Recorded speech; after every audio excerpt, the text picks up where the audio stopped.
For Malignant to run, this movie had to crawl. We saw Doppelganger, so you know what that means. Now it's time for How Did This Get Made? We're gonna have a good time, celebrate some failure, not just be a hater, cause you know you wonder, how did this get made? Let's wallow in the mediocrity of subpar art. Perhaps we'll find the answer to the question, how did this get made? Hello, people of Earth, and welcome to How Did This Get Made?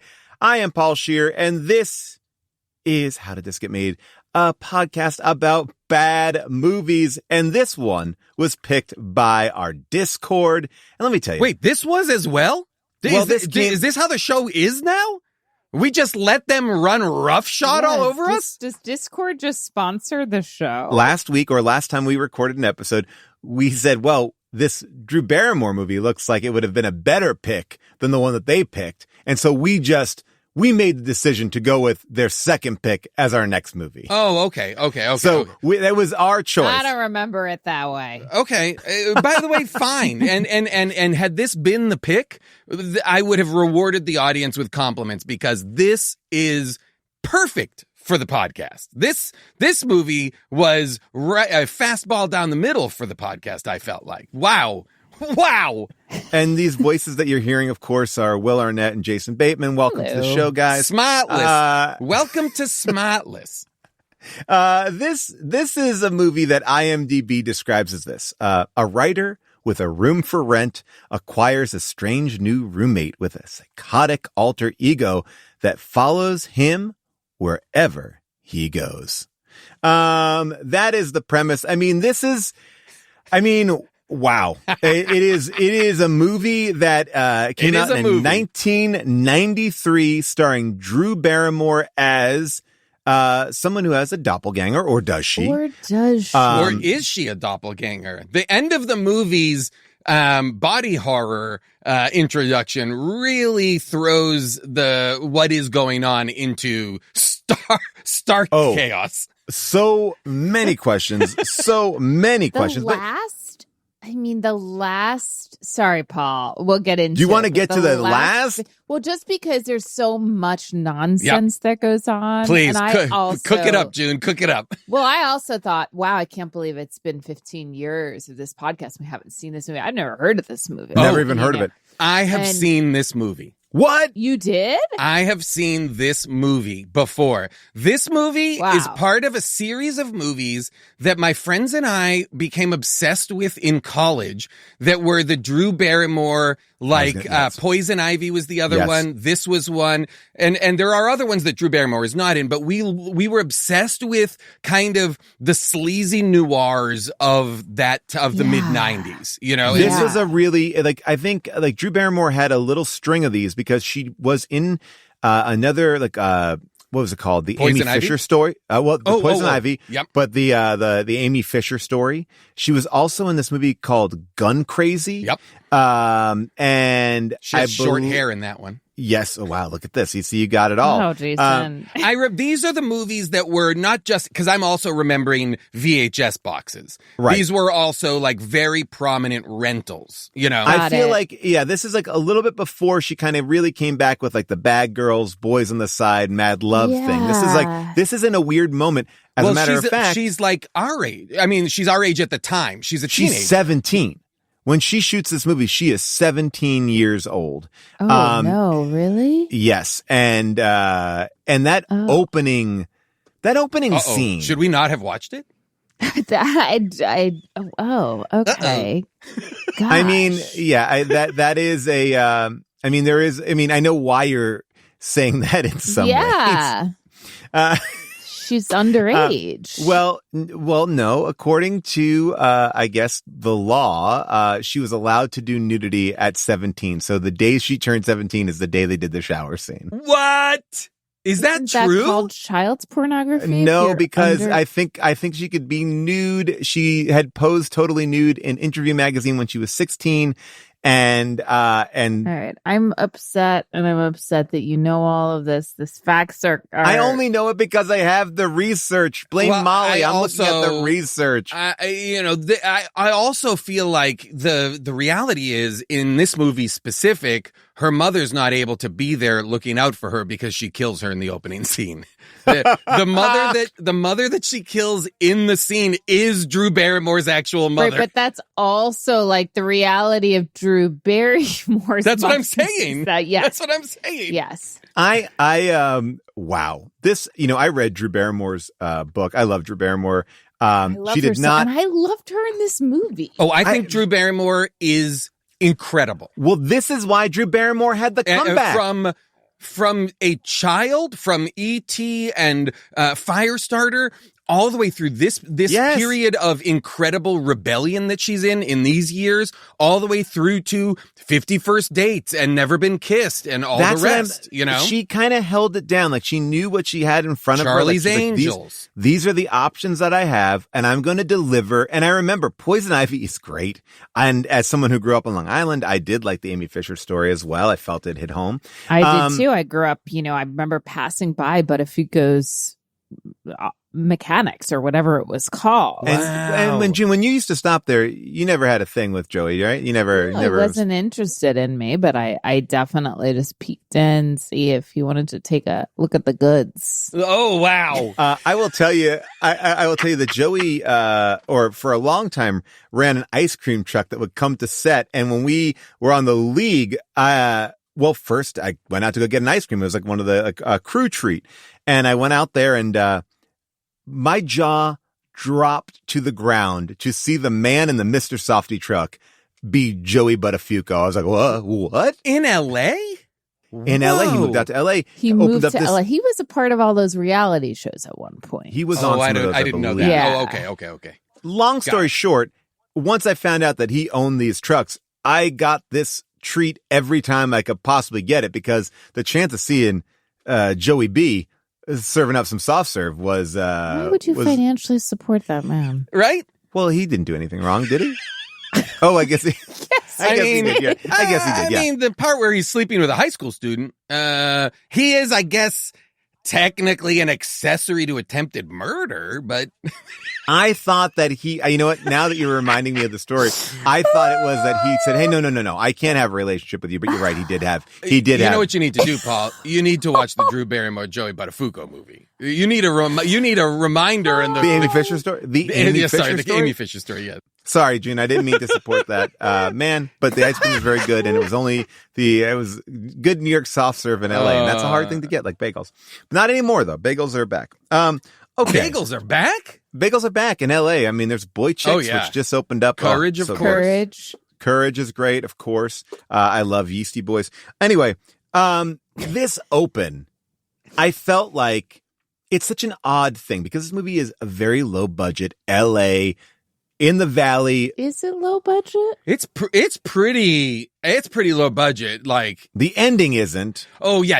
The ending is not. Yes. And that's why I guess they just put all of their money there. And there is what the opening sequence is definitely New York City. Yes, for sure. Oh no, they're on location. That was a 2-person shoot. They were they just shot her walking around the Plaza Hotel. Like, that was, I feel like they just wanted to get that because they could shot that interior anywhere they needed to shoot that. But that was like, I feel like they sent her on a plane. That's the budget is the ticket and this camera guy. They shot her walking across the street and they're like, got it. Yeah. That's our scope. There's our movie. We got it. And so much of any time they're outside, it's the daytime.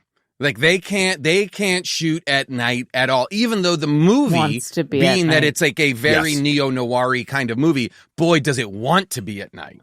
Oh, I mean, this movie wants to be at night. This movie wants to get wind. I mean, there's a tree that bangs on a window that I'm like, I feel so bad for that PA who's like, and that tree was honestly like number 3 on the call sheet. I was just going to make the joke that the tree provides the second best performance in the movie. I mean, is she part tree? There's a part of me that thinks that there is a tree element to her. I don't understand. Well, okay, I have actual. I want to just get. Yeah, let's. No, I want to understand. I left the movie just minutes ago, not entirely understanding what happened. Mm-hmm. Well, maybe should we just save it a little bit, because I do want to unpack it, but I just want to get to it a little bit and just say that we meet Drew Barrymore. She's very conservatively dressed. She's wearing a little bit of a headscarf. She's walking around. Wait, I'm sorry. Are you talking about in New York? Yes. Okay, thank you. Now, and this is why I want to bring this part up here, because when we see Drew Barrymore in the headscarf, that's important for us as an audience to understand that is not, there's two Drews. There's the Holly Golightly character. Holly, what's her name in this? Gooding. Holly Gooding. Gooding. So the movie has tons of Breakfast at Tiffany's, tons of homages to things. The main guy's name is Patrick Highsmith, which is a riff on Patricia Highsmith, the great author of the Ripley books and all those. There's a million references throughout this movie, which is funny. My favorite one is Richard Wolff, the famous TV writer that he meets, which is clearly Dick Wolf. I mean, think about it. Like, Dick Wolf and Drew Barrymore still incredibly relevant and successful currently. That's incredible. That's true. That is true. I'm sorry, like, that is the sign of quite a career. Right?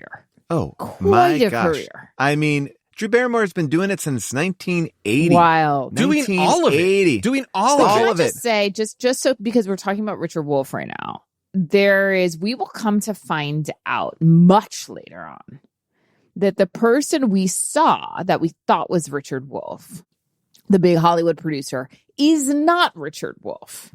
This is the question I want to ask, because when we see Drew Barrymore with the headscarf, is that Drew Barrymore? Yes. No.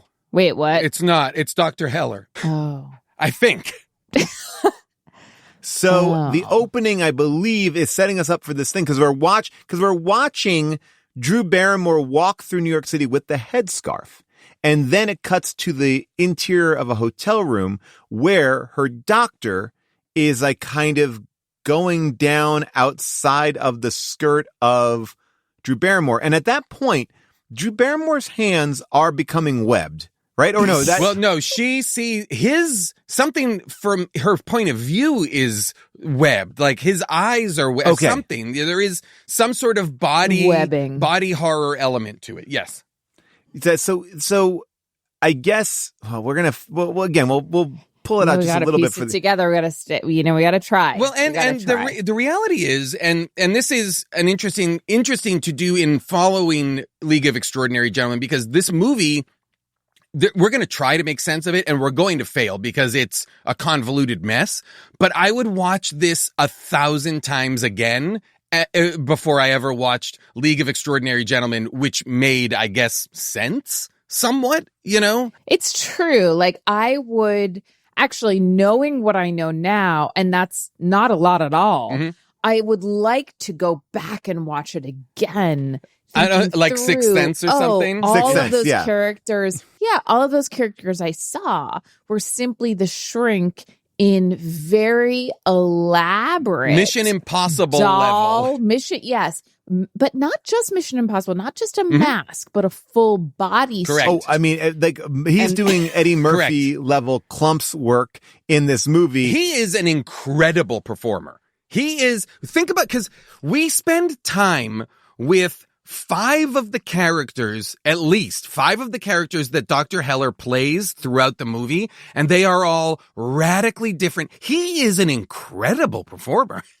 But now I love Dr. Heller's work. I saw him on stage one time, really fantastic. But here's the question. Dr. Heller, okay, so if we are to understand that Dr. Heller is trying to set Drew Barrymore up to make it seem like she's insane, that she's a crazy person. You mentioned that Drew Barrymore kills her mother in the beginning of the film. Like, Drew Barrymore comes home to her house, which penthouse is on the door.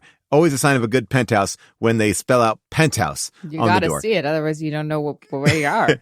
Now, she is hearing her mom on the phone. Her mom's like, fuck this girl. The little bitch has got to disappear, she says. Disappear? Jesus Christ. And then we see Drew Barrymore on the other side of the door hearing it and getting upset. And that's when we see the hands with the webbing. But now that is the doctor? No. I believe that is actual, because the doctor says at the end, he convinced her to kill her mother. That is not the doctor in dress up. That is Holly Gooding, who kills her mother because her therapist has programmed her, basically. the movie could end with the doctor being the baddie and the disguises being the way he was able to be bad. But what it introduces at the very end is that Drew Barrymore is two different monsters that are bifurcated and then come back together. And that is the part that I don't understand. Okay. So there are basically there are three people trying to be Drew Barrymore at one point, right? Because it's Drew Barrymore, it's her doppelganger, and then it's the therapist as. Does he ever dress up as Drew Barrymore? What I think, yes, because we see the Drew Barrymore outfit on a man. Right, and at one point, when the boyfriend, the great guy from Adventures in Babysitting that Elizabeth Shue actually meets and has a connection with. I had such a crush love that guy. on him. Love that guy. He's great. When he's like, keep her here. And then he's chased by evil Drew Barrymore and he's like, she's still there. And like, yeah, she hasn't left. So that's what we know. So there's three people being Drew Barrymore in this movie. Well, and also the doctor is the doctor is dressed as Drew Barrymore and entices Patrick to follow him.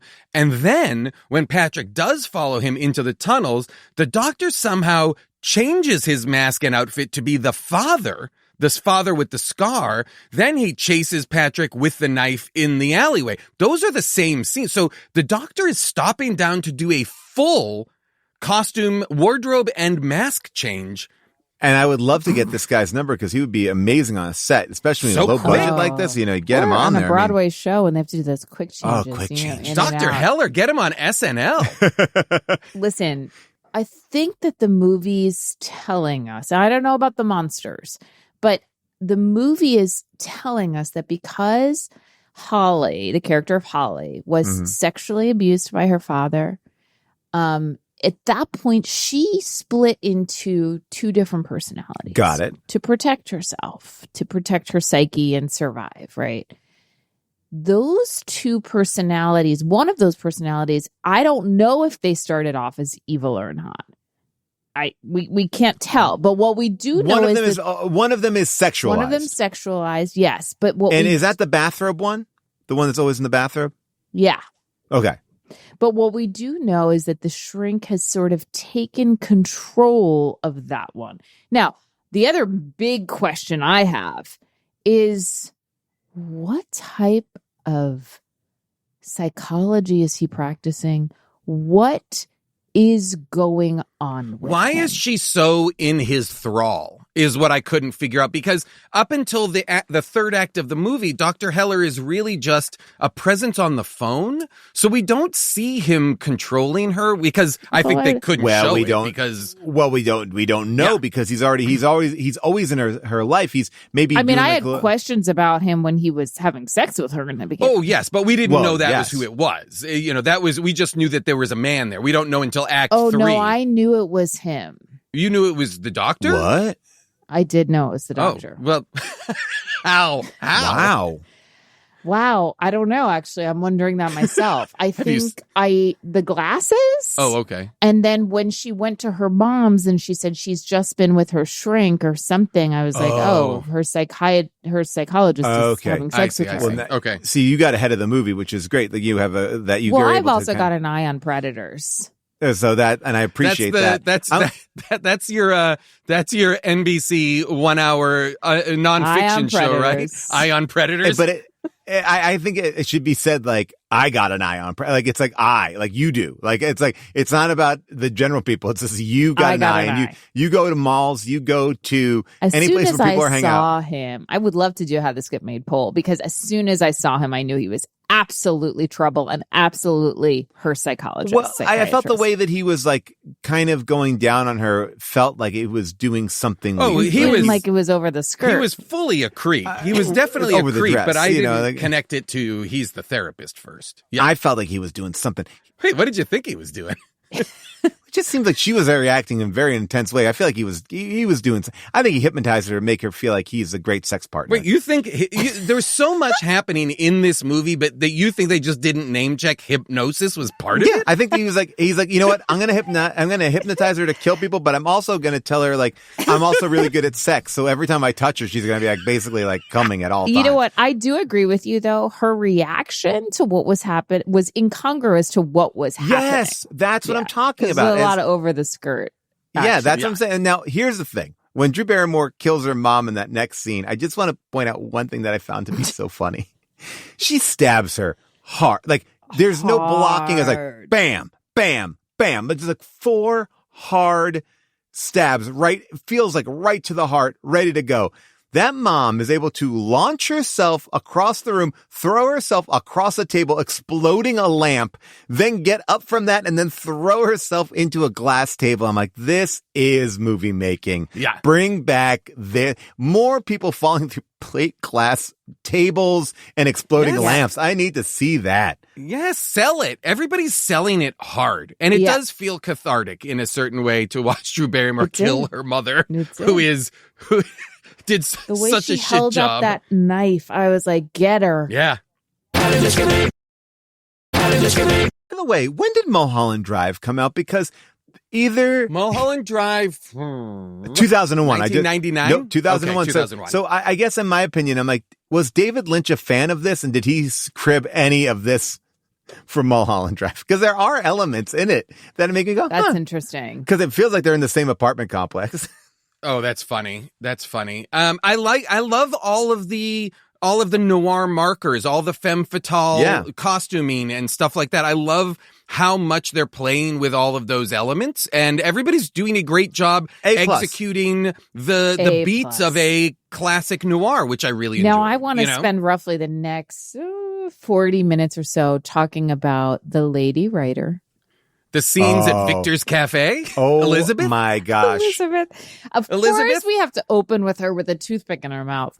Because my favorite part is and I wrote it down before she even said it. She's listening to the conversation about the 2 real estate agents who are fucking everybody that they show apartments to or houses to. It was making me laugh so hard. Not just fucking those guys, their clients, but also tying them up, like all manner of things on the sectional, like specific to both the men and the houses that they're selling. It was perfect. I mean, that's a movie right there. Let's play a little clip of her. One of the vampires white and female, the other vampire black and male. Got an interracial buddy cop vampire love story. It's great. Ellie, you speak any German? Patrick, you know I do. Patrick, do you even remember anything about me? What does doppelganger mean? It's great. It's high concept. We're going to make $1 gajillion on this. It's hip. It's now. It's happening. Hang on a second. Here we go. Doppelganger, the ghostly double of a living person that haunts its flesh and blood counterpart. Cool. She is awesome. And she is somebody who is constantly dumping new information. Like, I didn't realize that they were ever together, her and the screenwriting buddy. Like, not until the end. I'm sure that they were. I actually rewound that scene. Okay, what are you getting? Because I loved their relationship, and I was like, oh no, wait a second. She had feelings for him? And I think what she was saying is that he abandoned her as a writing partner, and he hasn't cared about her feelings. Okay. I think she says, I thought she was saying something to the effect of, and shame on me for thinking you were going to get your act together and we would give it another shot, and you're saying that is. I think that's right in terms of writing their vampire movie. Okay, maybe. I thought it was that they had a previous romantic partnership, and that's why when the shitty producer comes out, she's basically like, okay, I'm a slut, you're a slut. I guess we're both guilty of whatever. I don't know, but you might be right. Well, then she's also fucking that real douchebag of a guy who goes up to Drew Barrymore and is like, you're a real handsome lady. Okay. Now, I want to ask you, Gene. I just got to say, Paul, before you say anything else. Please. That moment you're describing, to me, was the best moment in the movie. Wow. I think that actor is a genius. I don't know who he is. I thought it was a genius. When he says you're the most handsome woman I've ever met. First of all, insane choice of words. Yeah. Then he says there's a beat and he goes, do you like quiche? ILOL. That guy is a genius. There was definitely stuff that felt like it was improvised or just like that party scene in this. Yes. Oh, anyway. The entirety of the Hollywood party scene is hysterical. I loved all of it. Now, I do have a question about that party scene because this is about the doppelganger thing. And I want to get into the party scene, but there's a moment in the party scene where another tool that we meet who also wants to fuck women up in his bedroom, showing them art pieces. That's the rich guy, the rich producer guy. accidentally spills blood wine on somebody at the party. I mean, the red all white. The red wine is like it is Texas Chainsaw Massacre level blood. Like it's the red. Consistency of it. Well, he also spills an amount that no cup could hold. And also, you would have to consciously be pouring, pouring and pouring and pouring. It's hysterical. But now here's the question I have. When that woman gets doused in blood, which is just wine, Drew Barrymore sees that, and then it's her? She's flashing back to killing her mother. Okay, so that her mother is in a similarly white outfit, and she flashes back to killing her mother. Her mother being covered in the blood stains. Okay, sorry. But what I think Paul's asking, which is the question I had as well, which is who in that moment is Drew Barrymore? Is she Drew Barrymore, the murderer, which she did do? She did kill her mother. But in that moment, she is the doppelganger. What was confusing is in that moment when she's dancing, like that's absolutely the sexy dance of a doppelganger. Yes. And so when she sees the wine and freaks out, I'm like, why are you freaking out? You're the doppelganger. You're evil. I see what you're saying. Right. Yeah. If you're Holly Golightly, I understand. But maybe the doppelganger is shaken from the sexy dance by the imagery of her mother. Like she's like, real world again, Colin. I think the bloody, the wine-soaked person wakes up Holly Gooding inside of the doppelganger's dance reverie. You know what I mean? Because it's basically like one of them has one of them has control, and then they're bouncing back and forth. Because it's the same thing when after the shower, when she comes in and she and Patrick have sex in the kitchen, and then he comes in the next morning, he sleeps on the floor of the sex is so good, he sleeps the rest of the night on the kitchen floor, which was absolutely insane. Right, because we all wake up just a little bit. And you can get yourself to at least the couch. Look, that he's doing a lot of work in that one bedroom apartment. But he goes back to her and says, last night was pretty great. And she's like, I don't care. I don't know about that. I didn't do that. Whatever you do with her is fine, but I don't want to hear about it. I had an issue with that scene, by the way. Really? Yeah, well, Paul. I had a couple issues. June, you're not going to have the same issue that I had. But I'm going to tell you this much. This is when Drew Barrymore's in that bathrobe. She's in that bathrobe a lot, right? So I imagine that she took a shower early in the day. And then we know she took a shower later in the day because then it's the blood shower. And then she comes out and I'm just thinking about her putting on a wet robe. And I'm like, she must be a little bit uncomfortable out there. I just felt like, is that comfortable? Get out of a nice shower into a wet robe. I mean, that robe didn't have enough time to dry. Okay. Wow. Did you make that as a note? I did. Did you write that down? Isn't that robe wet? I do think the whole thing with those types of robes is that they absorb really quickly. Like, I don't know if I've ever had the experience of putting on like a wet robe. Here's the thing. I don't put on robes. I don't do robes either. I'm a no robe guy. Yeah, because I don't do robes are for women and children. I don't ever want to see a man in a robe, except for Matt McConkey, who wears one quite well. My dear friend. I live straight from towel to clothes. Yeah, good. That's what we're doing. Good. Me too. Yeah, I just America. I just felt like, like he's going to be touching up on her and that robe is all damp and he's going to be like, it's a damp mess, Honestly, shouldn't the robe be covered in blood from the blood shower? Where did that blood come from? Her mind. Also, there's a scene in there where in the mirror we see like the monster's reflection. That's her, malignant. Like that's the demon. Little, yeah. That's the malignant reflection. And that's where I was like, now what is this? What are we supposed to believe from this? Isn't it enough that she is a bifurcated, person? Does it also mean that she is like monstrous in some way? Well, I couldn't figure that out. Because this brought me back to, the 90s and horrors and thrillers, like mental illness, any sort of disorder. And homosexuality used to be listed as a mental illness, but it was horrific. It was scary, and it was the monster. Yes, and for sure. And so that's Basic what the Instinct. movie does. Yeah. Basic Instinct and Fatal Attraction are both examples of like a person who is somehow has mental illness becoming a murderer, you know, Right. and part of it being sex. Well, I mean, look, her mental illness manifests as two distinct, like creatures that are like mental illness is literally two creatures inside of her body battling it out for supremacy, while at the same time, the other guy's fucking around with it too. I mean, the other guy is... The other thing is like the shrink in this movie, mental illness is the monster, but also like the cure is also monstrous. So yes, you can't win in the 90s if you have any bad sort of people a on both disorder. sides. Yes, exactly. I'm so glad someone said it. Yeah, I'm willing to say it. There's bad people on both sides.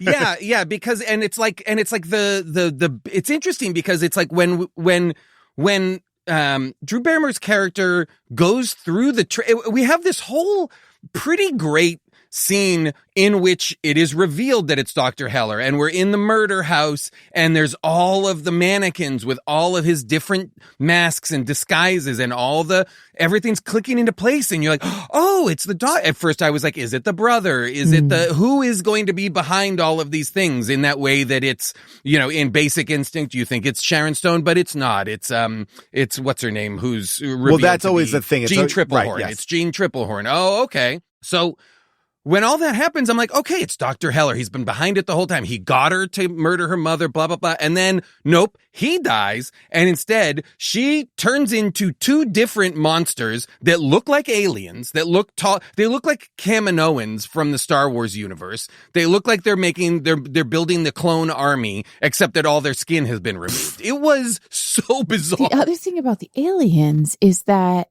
there were no distinguishing features between the two of them. So no. After we've spent so much time with these two very different doppelgangers, two different people and personalities, then the real essence of them is exactly the same. Although I guess that's what the nun/sex phone operator Sally Kellerman told us in that speech of hers. Well, by the way, guys, I just don't want, I know that we probably, we're Hollywood elite, and always as a Hollywood elite, we have access to a lot of different things. And if you guys want, maybe we could all go in together on this, which is the full-size doppelganger special effects prop. And when you look at this full-size, it's going to be an auction. So, it's going to be... Wow, that's big. We'll put the link to this in our show listing. Can you go back to the full length? I just want to see the alien for a second.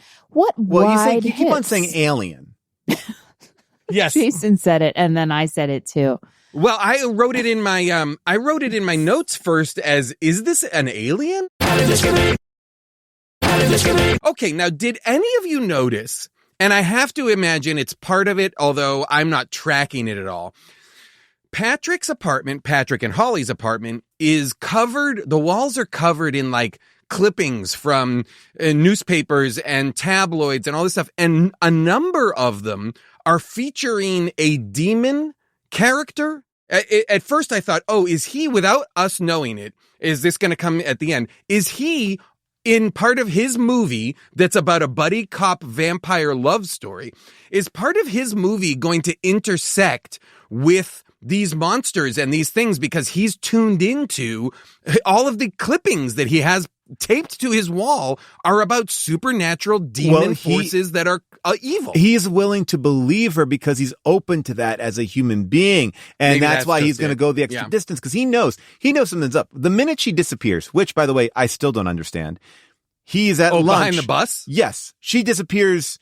And I understand that's like a noir thing where it's like, I saw you in the street, the bus passes and you're gone. Especially when you realize she's a middle-aged man. Well, especially when you realize that's Dr. Heller. Well, how did he move? He's got to move quick. But yet when he comes home, he goes, were you out there? She's like, no, I didn't leave the house. It's like, it seems like you might have left the house the way that you're. But I don't think she did. Okay, so she's being honest, even though she's seeming like she's lying. I think she didn't. I think that is, in fact, Dr. Heller. Okay. That being said, boy, would I have loved it if we cut to an angle that allowed for us to see him sprinting alongside the bus. Well, I mean, which is the only way he could have disappeared. But there are times where it does, like this. So the scene, Paul, where you were troubled about her wet towel.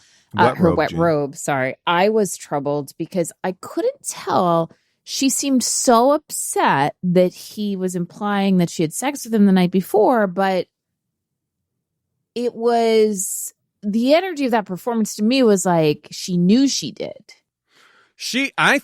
Wait a second. You're saying, I'm sorry, June, in the morning after scene? Yes, in the morning after scene. Okay. That she knew she did. I think she knows she did, but she thinks it's the doppelganger. Right. She thinks it's the doppelganger, but the implication is that she doesn't have any recollection of it. No, the doppelganger fully takes over. So, okay, so she's just assuming with context clues that she had sex. Well, she knows. She knows. Well, how does she know?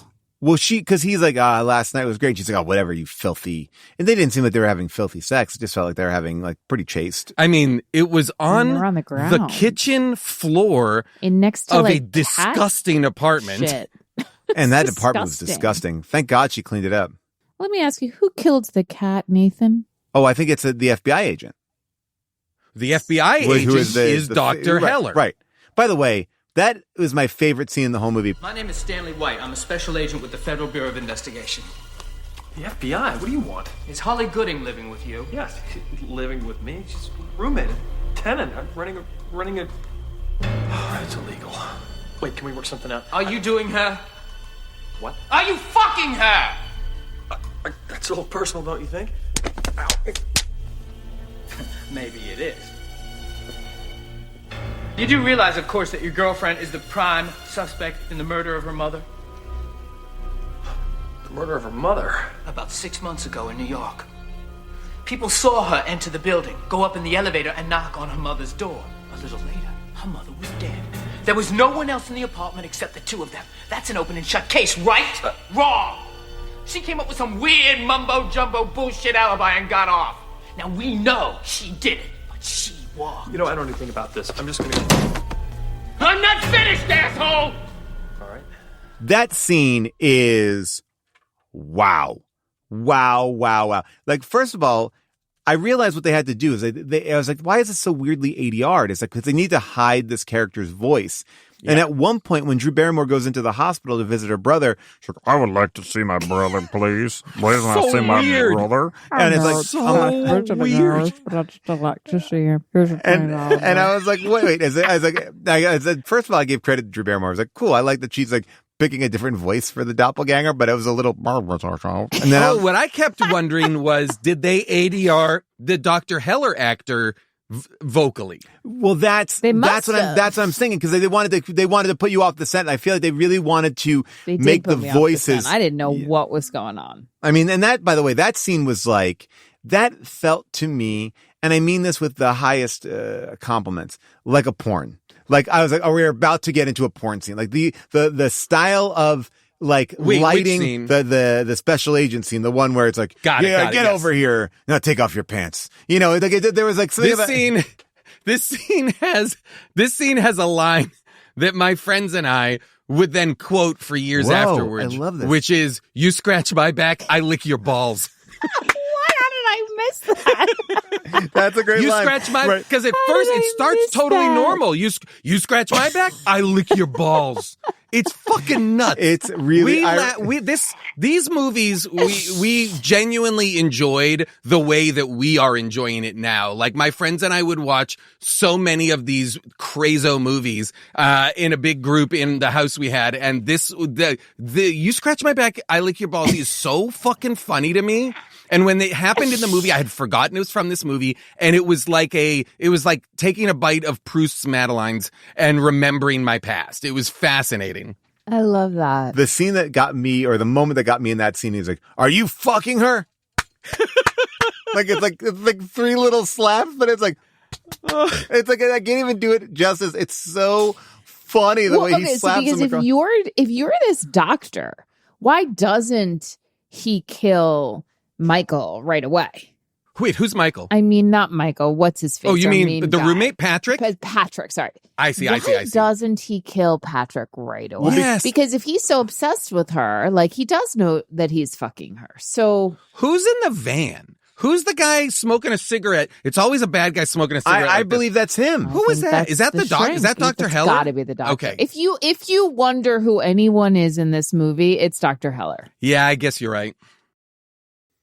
Why does the doctor keep all of his masks on full mannequins? Full mannequins. It's not you don't need to keep everything on a mannequin. And it was so funny too, because they're like, you know what? The audience isn't going to get it. So when we show each mannequin, we'll drop in audio of what that character sounded like. So Well, here's the crazy thing though, because I thought a lot about this in the last half hour, but he isn't just putting on, again, I just have to question did he leave his practice? Because to sink in this amount of money to the costumes, but they're not just costumes. He's not buying the clothes.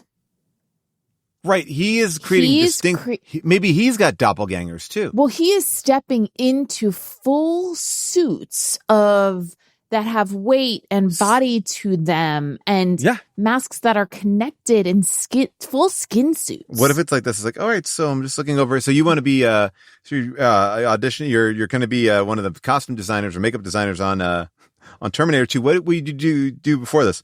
Well, there was a professor. There was a therapist I used to work for, and I created multiple personalities for what? Well, I want to take money from a young girl. But great, okay. Now, is that what he wanted to do? Yes, he wanted that money. He wanted that money, and he seems to also be sexually obsessed with her. But he's already having sex with her. Yes, that's true. I don't know, though. Well, I don't know. Maybe he just did. Maybe he was just after the money. Because that's what he says. That's what he says at the end. She'll go away for murder. I think he doesn't want anyone else to have her, and he wants her money. And he has power of attorney over her estate. That's how it goes. Conservative. You always give it to the therapist. Always get the therapist right in line. Holy shit. It really is. It's so bizarre. The music at the dance part, when she's dancing alone, the song appears to be called Sensual Evening. Those are the lyrics that I wrote down. It was absolutely nuts. I loved Sally Kellerman as the ex-nun now. Okay. Phone sex or escort service. I couldn't figure out. The business is booming. Oh, I mean, and by the way, everyone's got to show up to that phone sex world. There's not enough to just have the line fed into their house. It's like, gotta go to work, and they're all behind cubicles. Gotta get dressed, corporate, casual, and go to work. And here's the thing: here's why business is booming. I mean, first of all, this is the recession-proof type of business. Oldest business in the world. But I would say that phone sex. Well, I'm talking about just sex work in general. Got it. Okay, all right. But she has, and I really tip my hat to her. She has rented a giant office space in a really rundown area. And I imagine just redid it, and that monthly rent is quite low. And her overhead is quite low. And she is just raking it in. Well, this movie takes place in a world in which that apartment that they are living in is $420 a month. Right.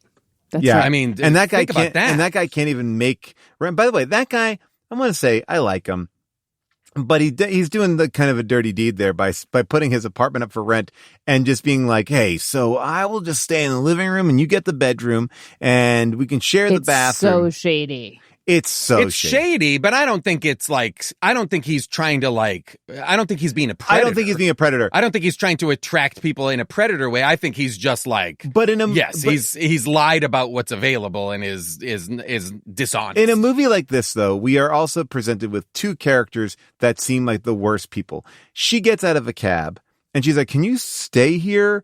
while she goes to look at an apartment, and then she doesn't seem to have any eye on the time for looking at that apartment. She knows I'm going to decide on this apartment within 5 minutes. She's like, she left her bags in the car. In the cab, yeah. It's hard to come by a cab. And I just feel and so we get that. I disrespect her for that. And then we get this guy disrespecting for putting his apartment up. I don't want to be with any of these people. What's interesting is at the end of the movie, Patrick never has a scene in which he, upon entering the murder house and realizing the events of the movie's plot, he never says, "Oh, all but 2 people I've met in the last however many weeks were all the same person? Right. Like, almost everybody in his life is revealed to be Dr. Heller in some way, shape, or form.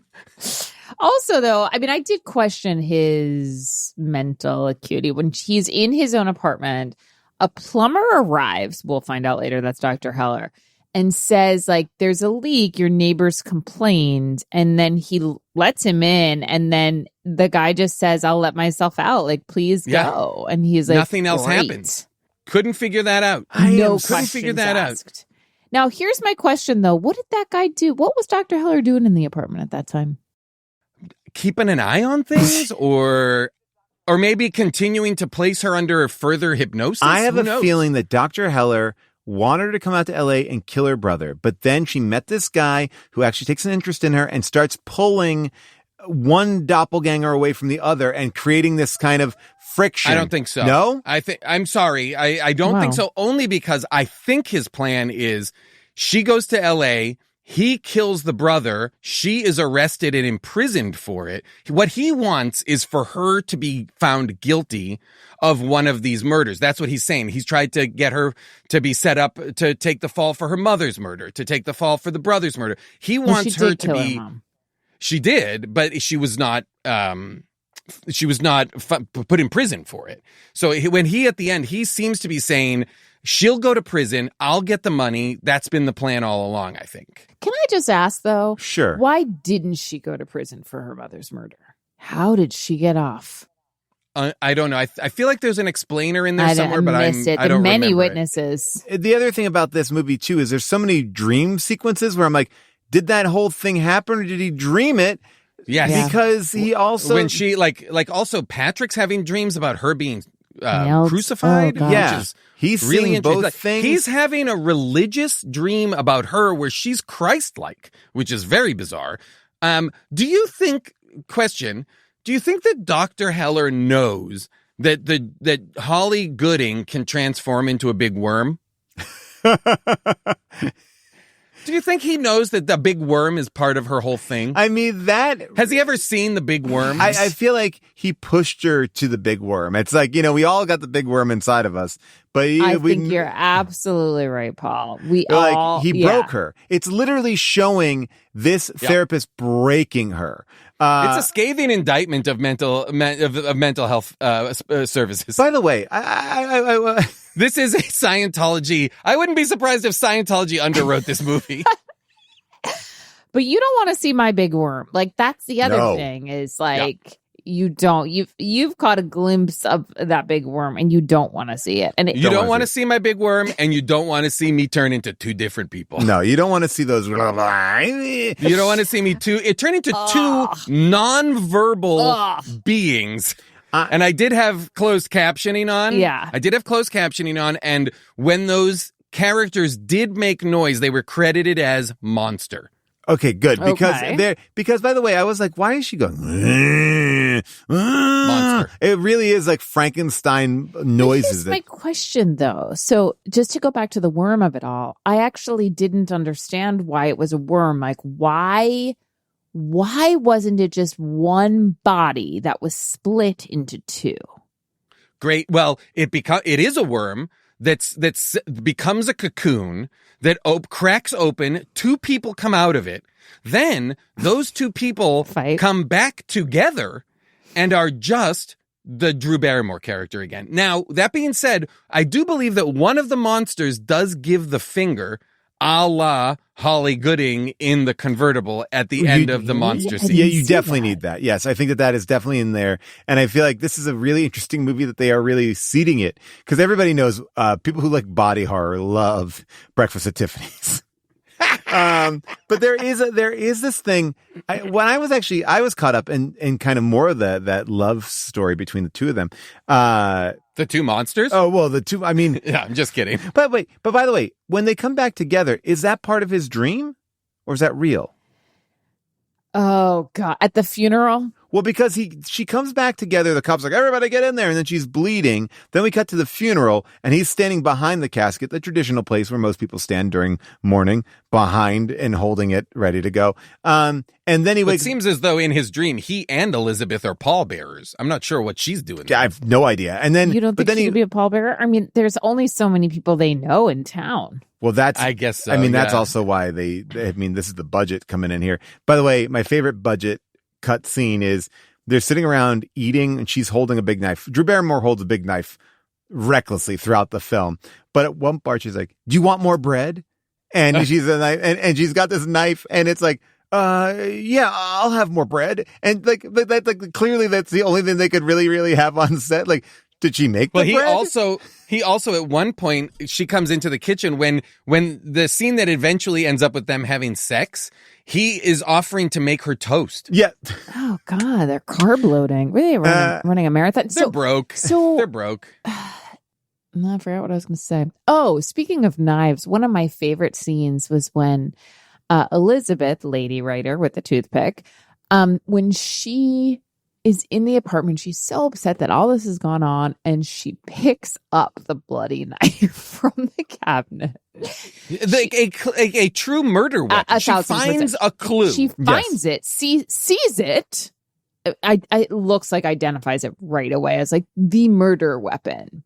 Picks it up and then is like, why am I holding this? Yeah. And then he says, that wasn't there before. As if, because it was deep in the closet. I'm like, he definitely wasn't checking the closet earlier. I don't know. Like, who Is that knows? what the plumber brought over? I don't know the timing. This is what I'm saying. But I was like, sweetie, just put it back. Oh, maybe that's because the plumber's Dr. Heller. Maybe it is. That's what I'm thinking. I think that there need I think that this doctor was doing a lot of stuff behind the scenes to to kind of to goose the doppelganger. But I mean, I don't know why he made the doppelganger. I mean, did he make the doppelganger like dance sexy like that? Like what's at the so party? Interesting is like make a it's like the movie wants us to believe that the doppelganger is two individual people, two corporeal beings, when it is just really two personalities inside of, or two identities or whatever. So I listen, I know I'm not using the correct terminology, so please don't come at me. Well, by the way, I'll give you the correct terminology. So there's it's called DID, or it's called dissociative identity disorder, is previously known as MPD, multiple personality disorder. It's characterized by the presence of at least two distinct and relatively enduring personality states. According to the DSM-5, early childhood trauma around 5 or 6 years old places someone at risk of developing DID. Now, there's no correlation between DID and vanishing twins. Oh, I had a vanishing twin. Whoa, I don't even know this term. That's why I gave you that good enough pause. That's interesting. So a vanishing twin, a lot of times if people have a cyst or something that they need to get removed, and the doctor will take it, they'll biopsy it, and then they'll be like, oh, there's teeth and hair. Okay. That's like that's a malignant, that's a bezoar. That's like malignant. So anyway, this is the condition that one of our kids had. Not a condition really. I don't know how to describe it. Basically, I was pregnant with twins and then one absorbed into the other. Yes. We just saw it absorbed into, I guess. So co-opted, yes. And they get stronger. They get twice as strong, twice as big. I don't really know what happened. That's Reacher. Reacher was supposed to be triplets.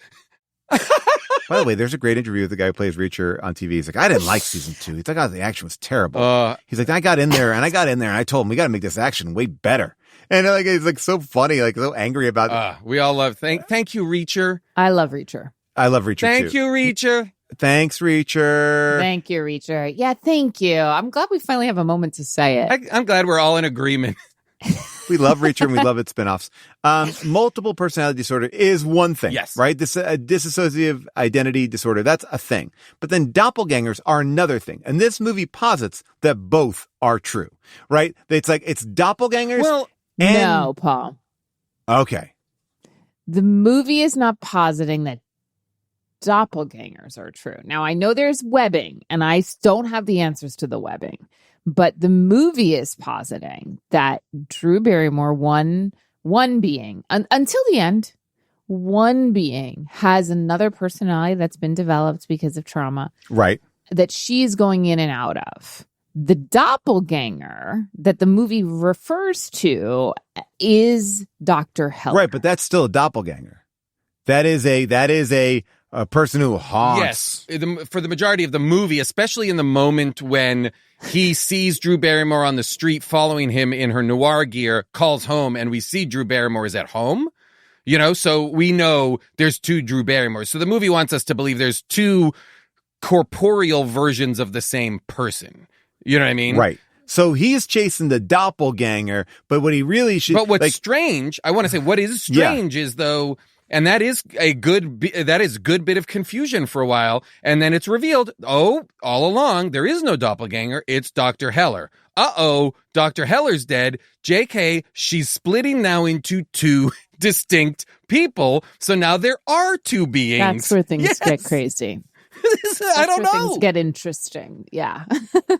But you're saying, Paul, that Dr. Heller is the doppelganger.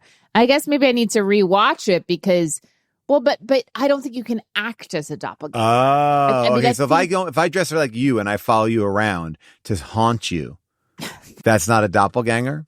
The way that we are told that doppelgangers exist is that they are day and night. They are the same thing, but the opposite. And I don't Dr. Jekyll and Mr. Hyde. Yeah, and I don't think Dr. Heller is a true doppelganger.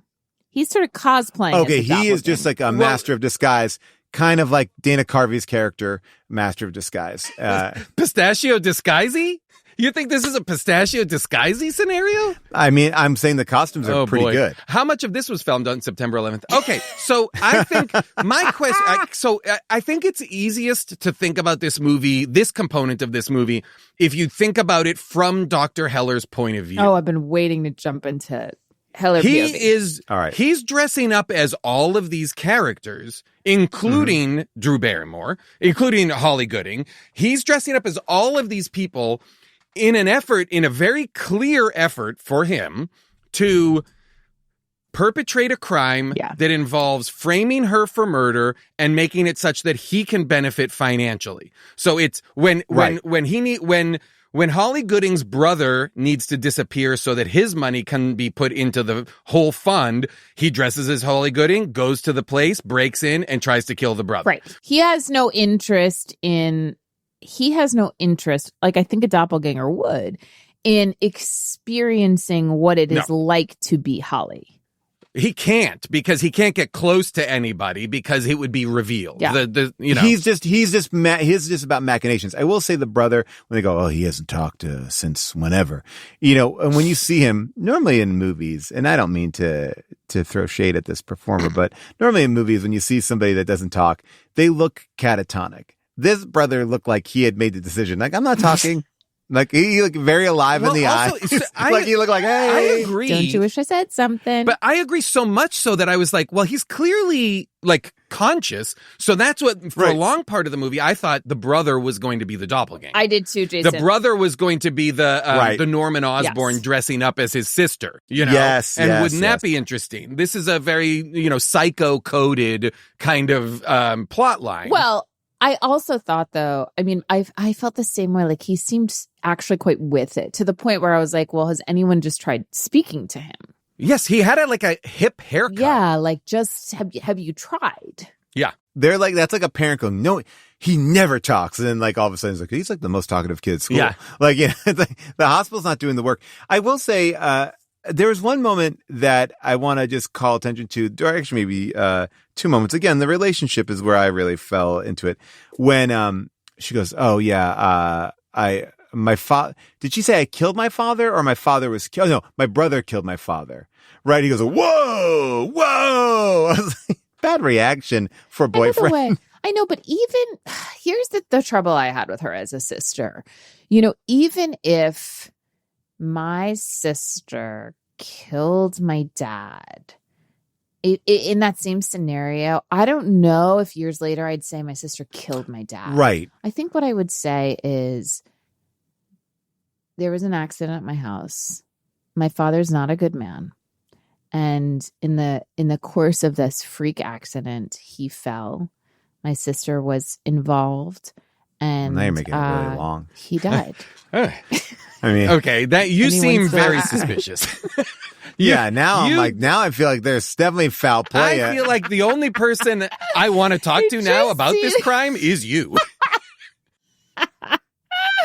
It just seems so harsh. My brother killed my dad. It's like, well, first of all, you hate your dad, I think. And what I'm left with wondering at the end of the movie is, did the brother kill the dad, or did she kill the dad at Dr. Heller's request? I think he also has two worms inside of him, too. I just want to read a section of my notes here, if you don't mind. Oh, yeah, the brother lives. The brother lives. Okay, so this is the end of the movie. All of the people he's met in the movie are Mission Impossible style masks in the old house, ? And we see two Hollies? Is it the brother? It's all Dr. Heller? Dr. Heller has been everyone? She's screaming and covered in goo now. She transforms into, all caps, Big Worm? Which splits into two beings? ? WTF? And then I wrote, thank you, this is good. I love that. Oh my God. The thing I wrote down too, and I wanted to just get your take on this. This is completely different, but this is a moment in the movie where I got a real cameo that I loved, and I jumped out of my seat. Danny Trejo in this movie as a construction worker. Oh my God. That was so much fun to see him in this movie. And he's like, hey, yeah, I'm going to fuck you, or whatever he says to her. He's like a cat calling her from a construction site. And he's like, if my sister was dressed like that, she would be asking for it. I'm like, first of all, she's dressed extremely conservatively. Pretty sure she's wearing white tights. She's wearing white tights numerous times in this movie. June, how do you feel about white tights? I don't feel great about them. I spent my childhood in white tights. Yeah, I didn't like it either. So they're very triggering for me. Yeah. It's so interesting. Yeah, she couldn't be dressed more conservatively. It was so odd. But just to go back for 1 second to the phone sex operation. And again, I have so few notes for this business and the economics of it all. I wish we'd gotten more of it. Yeah, but the only note I have for her is there seems to be an awful lot of background noise. Like so many women talking at the same time. I wish she could have gotten them in cubicles or something, because they are full voice. Also, Sally Kellerman appears to be running this organization. She's like the queen bee, but she's also answering the phone and asking for people's credit card numbers. She's the first person. It doesn't seem like she's ever taking him down. Yeah, you shouldn't be picking up the phone. This is like an assistant's job. But you know what? I feel like what she couldn't count on was that they were going to get those credit card numbers before the calls were transferred over. Yeah, maybe I mean, but also she doesn't seem to be taking them, or she's taking, like, it's also a funny thing. Like, I want to get, I'm ready to get off. Like, give me a credit card. Oh, okay, great. You have to get in the mood again. It's like, maybe it's a part of $1.99 a lot of the minute. Cards were on file, Paul. Oh, okay. The other interesting thing about her, though, is that I don't know if anyone else noticed that on her, but just behind her on the little sill is a Raggedy Ann doll. I didn't see that. Oh, boy. The original. So strange. Phone sex. I did notice that or the original Doppelganger. Ooh. Raggedy Ann and Andy. They're the same, but different. Ooh. Two halves of a whole. Ooh. I also noticed in numerous scenes when they wanted there to be like a threat or a something, they would just drop thunder in. As if it's constantly Los Angeles. As if it's constantly thunder and lightning in Los Angeles, which it never does. Although, by the way, when they were talking about the Santa Ana winds and the winds, I was like, I'm scared. Love that. Scared. But this is what I'm talking about. This movie does posit supernatural things. The wall breaks open in half. The window breaks. Like, she's controlling, like when she walks up to the house, the wind is blowing really heavy. It's like she is in control of the weather. Something is happening, because they also do the thing where they're like, oh, is this an earthquake? And he's like, no, it's the Santa Anas, or, oh no, it's a construction truck going by. Then it's the Santa Anas later. And it ends with what does appear to be an earthquake, where the ground splits and the house, the walls split. And this is, of course, when she turns into a worm. So who knows this is in the part of the movie where who knows what's going on, and I'm thrilled. I don't need to know, as long as it is this so self-assured, this bit of filmmaking. Confidence.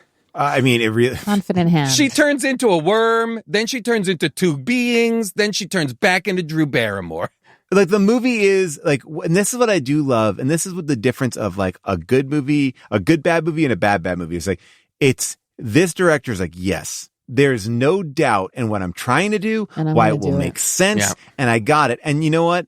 And that's why, and I'll tell you this much, when you make a movie like this, the stuff lives on forever, and I'm going to invest in this, not just the body, but also just the full head. The full head. I mean, it There's looks multiple... like an alien. It looks like it's supposed to be an alien. I'm looking at the doppelganger screen. Yeah, that's not the inside of a body. So what is the that? teeth? It's I don't look at that and say, "Oh, doppelganger." No, I would never say like, that. and it's not like a doppelganger is not a demon. It's not like synonymous with a devil or a demon or a goblin or a... It should be like a parasite or something, right? But I mean, I love this movie. I loved it. Oh, it's and great. Discord, you redeemed yourself. The second place, always the best. It's like the best picture at the Oscars. It's like, the runner-up is always probably the better movie. And the other thing is, like, the movie makes certain choices that I really did appreciate and I really enjoyed. The fact that they're all at that Hollywood party was so much fun. Hollywood party felt like so much like heavy wall-to-wall carpeting and honestly, older people. Right, I don't know if anyone else noticed that. These are not a lot of people. This is not young. No, not a lot. A conservative amount of like sparsely attended middle-aged person Hollywood party. Middle-aged people, and it was billed as like a hot, like Hollywood, young and talented party. Well, Richard Wolff is there. Richard Wolff is there, but like I also loved that he had a female writing partner, and that's why I was so bummed and that potentially they could have been together, and she was pining for him. Wanted that love story so bad. In that way, though, that the movie is telling us, I feel like, June, here's my question for you. I feel like the movie is telling us that Elizabeth is not an acceptable romantic interest for our lead character because she has curly brunette hair. That's a universal symbol for, apparently, unattractive friend. That's friend zone. That is a friend zone if I ever saw one. Brown hair. Well, I think that's why they also gave her a toothpick. Yes, tomboyish almost or something, Yeah.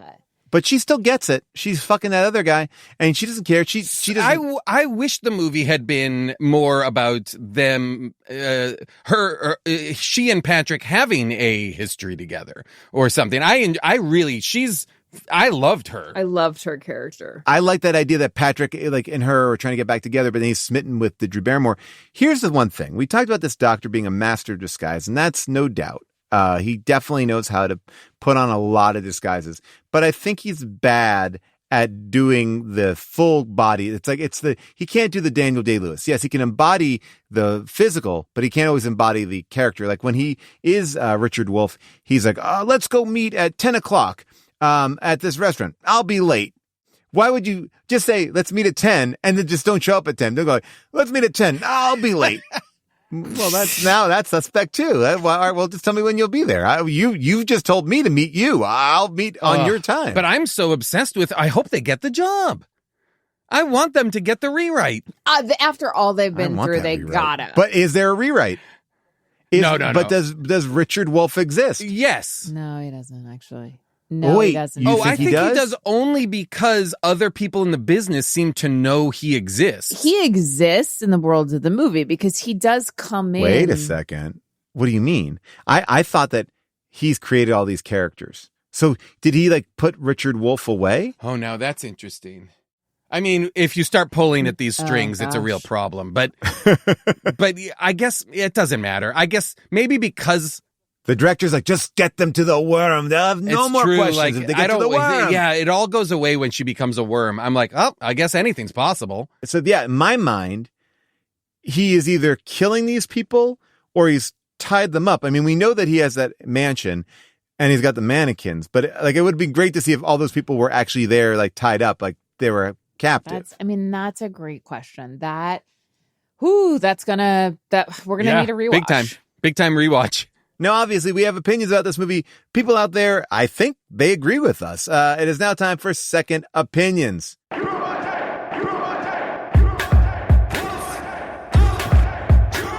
The movie was a piece of shit, yet this person recommends it. Tell me what is the message? Maybe that art is subjective.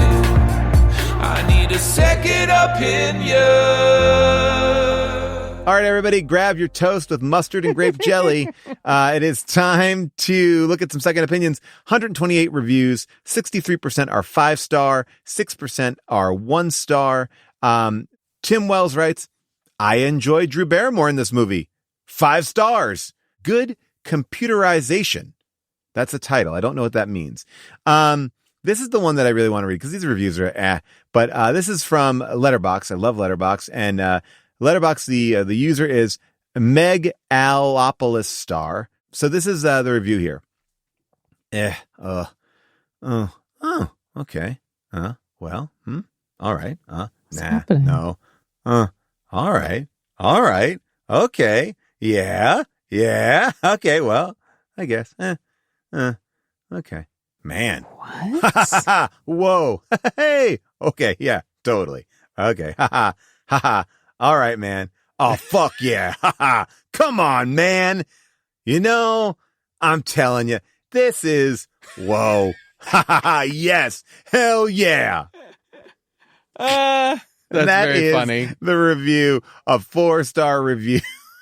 Just trying to figure out what part of that whole thing is the shower, the blood shower.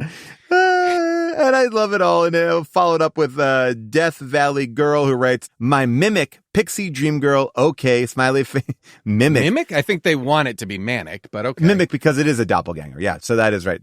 Okay, what do we got here? Any other final thoughts? Would you recommend this movie? Yes, across the board, right? 1,000%. Categorically, just one of the best, one of the greats.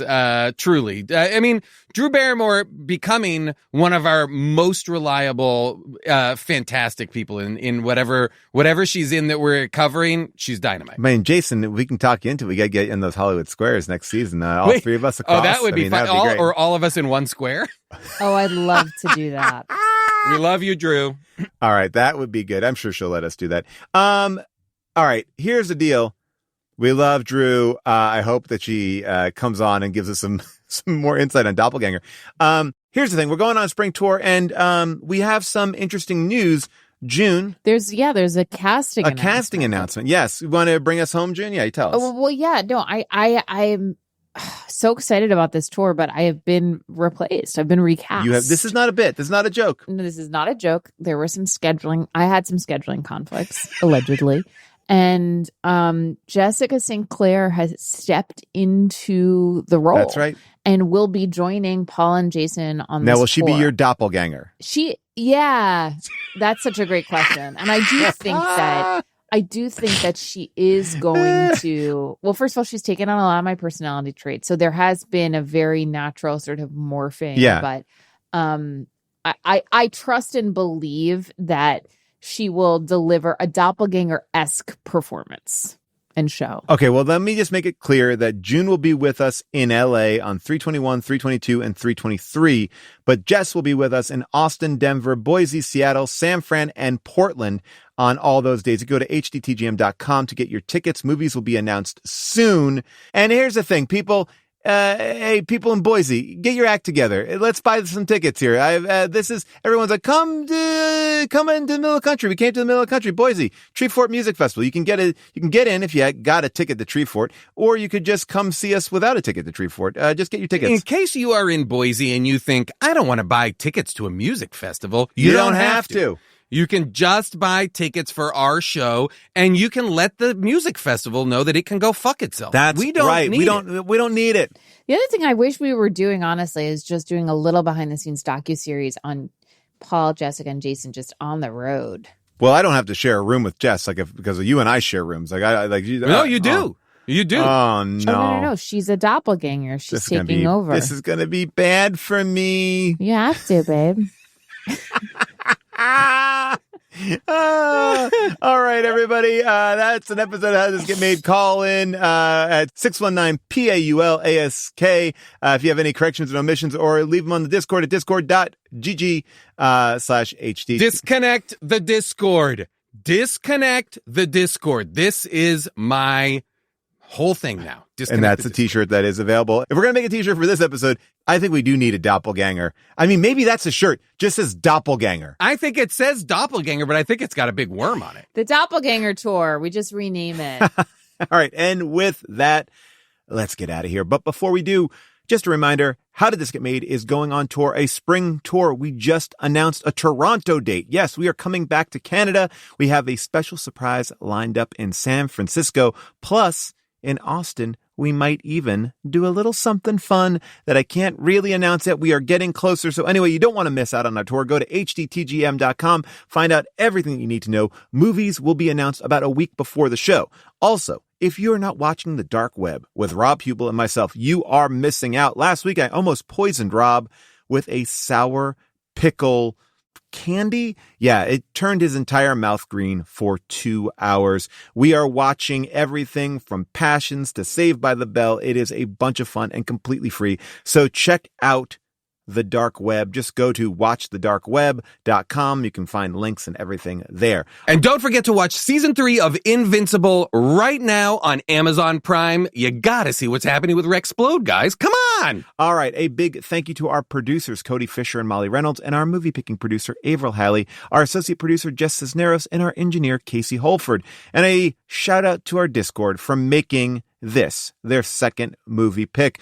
Jason may say, disconnect the Discord, but I say plug it back in. Now, if you want to join the conversation and have your name read aloud in a How Did This Get Made Last Looks episode, you can do that by going to the Discord. That's discord.gg/hdtgm. And you can voice your opinion on this episode. What did we miss? What do you have in your head that we didn't have? Did you work on the movie? Are you a doppelganger? Anyway, make sure you also pick up a doppelganger shirt in our brand new TeePublic store. The links to all of that is on our social media. That's all for now. Bye-bye.